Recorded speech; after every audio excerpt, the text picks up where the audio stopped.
যদি অবিলম্বে তাদেরকে পদত্যাগ করতে বাধ্য না করেন তাহলে আপনার বিরুদ্ধে কর্মসূচি বাধ্য হবে। ভেবেছিলাম বৈষম্য দূর হবে, কিন্তু আমি কি দেখলাম, পশ্চিম পাকিস্তানের মানুষগুলি পূর্ব পাকিস্তানের মানুষের সাথে বৈষম্য করছে। ভাবলাম দেশকে আলাদা করলে বৈষম্য দূর হয়ে যাবে। ৭১-এ দেশ ভাগ করলাম, ভেবেছিলাম এবার মানুষ মুক্তি পাবে, শান্তি পাবে, অধিকার প্রতিষ্ঠিত হবে। কিন্তু ৭১-এর পর থেকে ৫৩ বছর পর্যন্ত যারাই ক্ষমতায় ছিল তারা বৈষম্য দূর করতে পারে নাই, তারা মানুষের অধিকার প্রতিষ্ঠিত করতে পারে নাই। ৭১ থেকে ২০২৪ পর্যন্ত যারা ক্ষমতায় ছিল তারা দেশকে দুর্নীতিতে ৫ বার চ্যাম্পিয়নশিপ করছে। তারা লক্ষ লক্ষ কোটি কোটি টাকা বিদেশে পাচার করেছে। যারা ক্ষমতায় ছিল বিচারবিহীন বহুত হত্যা করেছে, বহুত গুম করেছে, বহুত খুন করেছে। যারা ৫৩ বছর ক্ষমতায় ছিল বহুত মা বোনেরা ধর্ষিতা হয়েছে। যে বৈষম্য দূর করার জন্য আন্দোলন করেছিলাম, সংগ্রাম করেছিলাম, কিন্তু আজও শ্রমিকরা তাদের অধিকার আদায়ের জন্য,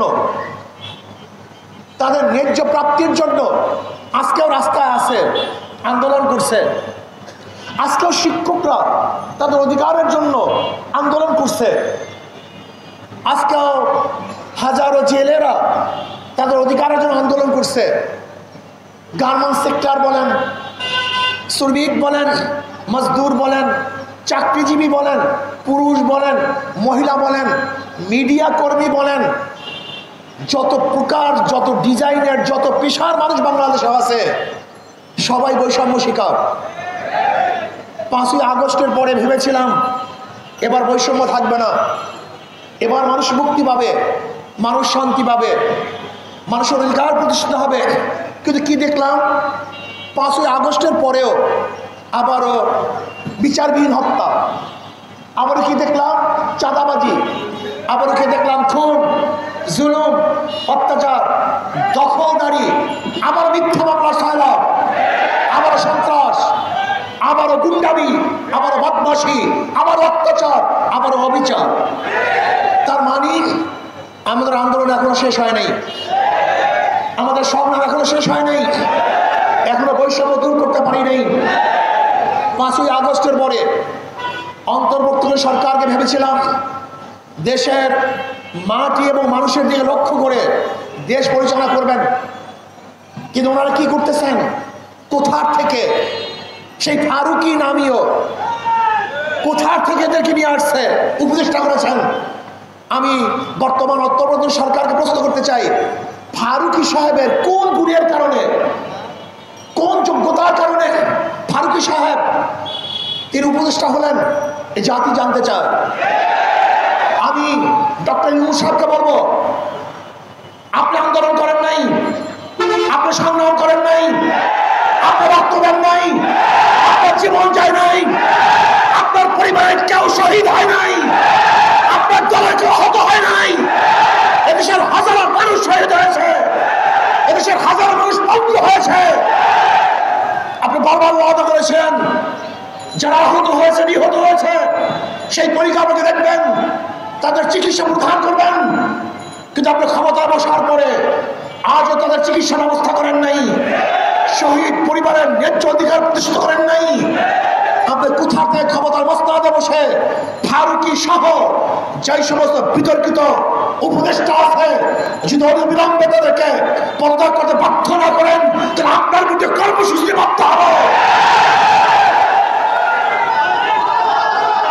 আপনি জানেন ইসলামী আন্দোলন বাংলাদেশ যা বলে তা করে, যা বলে তা করে। ইনশাআল্লাহ বলেছিলাম যতদিন পর্যন্ত শেখ হাসিনার পতন না দেখবো, আল্লাহ যেন আমাকে মৃত্যু না ঘটান, সেই চোখে পতন দেখিয়েছেন। আমি উপদেষ্টাকে বলবো, গাড়ি আর বাড়িতে নিজেকে ভুলে যাবেন না, এদেশের রক্তের সাথে দাঁড়ি করবেন না, ভারতের সাথে হাত মিলাবেন না, আজকে জনগণের বাহিরে অন্য কোনো চিন্তা করবেন না। উপদেষ্টার সাথে যখন দেখা করতে গেছিলাম, আমি বলেছিলাম কোনো অবস্থাতেই যেন বিদেশে কোনো সংস্কৃতি আমাদের চাপিয়ে না দেওয়া হয়। যদি বিদেশে কোনো সংস্কৃতি আমাদের চাপিয়ে দেওয়া হয়, তাহলে আর একটা আন্দোলন হবে, আর একটা সংগ্রাম হবে। ওই ভারতের কোনো দালাল, ভারতের কোনো পাঁচটা গোলামদেরকে এদেশের মানুষ প্রতিষ্ঠা দেখতে চায় না। এটা হবে না। করবেন কিনা জানি না। যদি না করেন তাহলে বিসমিল্লাহ বলে আপনার বিরুদ্ধে আন্দোলন শুরু হবে। যা হবে রাজপথে হবে, মোকাবেলা হবে রাজপথে হবে। দেখবো আপনি কিভাবে রাখেন, কোন শক্তিতে রাখেন, এটা দেখবো ইনশাআল্লাহ। আজকে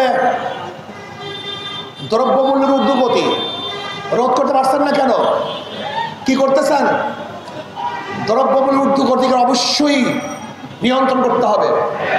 কোন জায়গায় ডিস্টার্ব, কোন জায়গায় সিন্ডিকেট, কাদের মাধ্যমে আজকে এই অবস্থা হচ্ছে, তাদেরকে চিহ্নিত করতে হবে। মানুষের দ্রব্যমূল্য তাদের নাগালে নিয়ে আসতে হবে। আমার গরিব, আমার শ্রমিক, আমার মজদুর, আমার জেলে, আমার চাষি, আমার কামার, আমার কুলি, তারা মোটা ভাত খেয়ে আনন্দে ঘুরবে, তারা বস্ত্র পরিধান করে হাঁটবে। আমার বাংলাদেশে একটা নাগরিক খোলা আকাশের নিচে থাকবে, তা দেখতে চাই না। প্রত্যেকটা নাগরিকের বস্ত্র, বাসস্থান, খাদ্য, চিকিৎসার গ্যারান্টি দিতে হবে। এইটা আমাদের দাবি, এইটা আমাদের দায়িত্ব।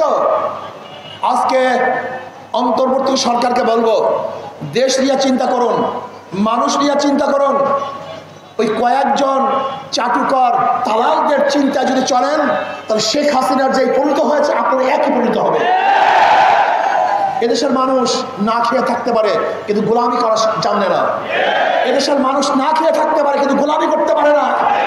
এদেশের মানুষ ভুকা থাকতে পারে কিন্তু কার পায়ের নিচে মাথা নত করতে পারে না। এদেশের মানুষ ব্রিটিশদের বিরুদ্ধে আন্দোলন করেছিল। এদেশের মানুষ ভারতের বিরুদ্ধে আন্দোলন করে পাকিস্তান রাষ্ট্র গঠন করেছিল।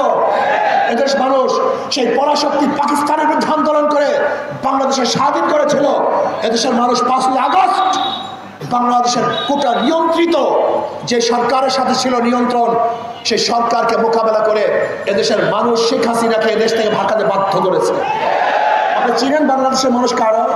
এদের চরিত্র কি? এরা না খেয়ে থাকে কিন্তু কোনোদিন গোলামি করতে পারে না, না খেয়ে থাকে কিন্তু মাথা নত করতে পারে না। কাজে আসুন, যাদের মাধ্যমে লুটপাট চাঁদাবাজি হচ্ছে, এদেরকে দ্বিতীয়বার আমরা ক্ষমতায় দেখতে চাই না। আজকে বিএনপি পুরো ইউটার্ন, ক্ষমতার জন্য পুরো ইউটার্ন। বিএনপির স্বাদ মেটে নাই, ওনাদেরকে আসলে পুরো অত্যাচার অবিচার করা এখনো হয় নাই। আওয়ামী লীগ সরকার যেই পরিমাণ নির্যাতন করছে তাতে ওনারা স্বাদ মিঠে নাই। ওনারা আবারও আওয়ামী লীগকে ক্ষমতা আনার জন্য পথ উন্মোচন করছেন। কারণটা কি? চোরে চোরে হালি, এক চোরে বিয়া করে আর এক চোরে হালি। এই 53 বছরে এরা সিন্ডিকেট করে বাংলাদেশকে লুটপাটের এক মহাসরকার পরিণত করেছে। এরাই চাঁদাবাজি করেছে, এরাই দখলদারি করেছে, এরাই জুলুম করেছে, এরা অত্যাচার করেছে, এরাই খুন করেছে, এরাই ধর্ষণ করেছে। জনগণকে ঐক্য হতে হবে, জনগণকে ঐক্য হতে হবে। যেই দলের মধ্যে চাঁদাবাজ আছে, যেই দলের মধ্যে খুনি আছে, গুমি আছে, দুর্নীতিবাজ আছে, তাদেরকে সাপোর্ট করবেন না, তাদের দল করবেন না, তাদেরকে ভোট দেবেন না। যদি জনগণ ঐক্য হন তাহলে কোনো দুর্নীতিবাজ আর ক্ষমতায় বসতে পারবে না। অন্তর্বর্তী সরকারকে বলবো, পিআর সিস্টেমে নির্বাচন দিতে হবে, সংখ্যানুপাতিক হারে নির্বাচন দিতে হবে। যদি সংখ্যানুপাতিক হারে নির্বাচন দেন তাহলে ওই সংসদ কোনো ফ্যাসিস্টকে আর জন্ম দেবে না। জনগণের সরকার হবে, কল্যাণময়ী সরকার হবে। কাজে আসুন, আগামী নির্বাচনে শান্তির প্রতীক হাত পাখা, সবার প্রতীক হাত পাখা, জনগণের প্রতীক হাত পাখা, মুসলমানের প্রতীক হাত পাখা, হিন্দুদের প্রতীক হাত পাখা, শ্রমিকদের প্রতীক হাত পাখা, পুরুষ মহিলা সবাই প্রতীক হাত পাখা। এই হাত পাখাকে বিজয় করেন তাহলে ইনশাল্লাহ দেশ বিজয় হবে, হাত পাখাকে বিজয় করেন, তাহলে জনগণ বিজয় হবে। আল্লাহ আমাকে এবং আমাদের সবাইকে সম্মিলিতভাবে দুর্নীতির বিরুদ্ধে আন্দোলন করে ইসলাম, দেশ, মানবতার পক্ষে কাজ করার তৌফিক দান করেন।